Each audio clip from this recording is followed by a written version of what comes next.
Mana bir xurmo donasini topib oldilarda, qarab turib, agar sen o'zing kelmaganingda biz o'zimiz borardik dedilar.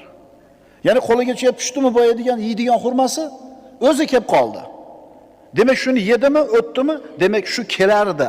Agar kelmasang biz borardik deyapti. Demak, siz bormasangiz ham keladigan rizqingiz kelar ekan xo'p. Ha, bu yerda hech narsa qilmay o'tirib ol degan gap yo'q umuman. Bu yerda iymon e'tiqodi o'rnida bo'lgan odamlar o'tiribdi. Buni ko'p sharhlash kerak emas. Qorakalaringni gapiga qarasang, olma pish og'zimga tushtirib o'tirdi. Kim aytdi senga uni? Kim aytdi senga uni? Istak yigidi top, oshcha shovqin qilma qochib ketmasin. Kamoningni cho'z, qo'yib yubor. Inekin tavakkal qildi u yog'ini. Kamon qo'lingdan chiqib ketdi o'qi. Endi seni qo'lingda hech narsa yo'q. Shu yog'ini tavakkal qil deyapmiz.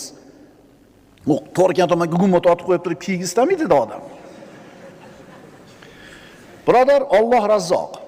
Hamma mahluqotning rizqini beradi.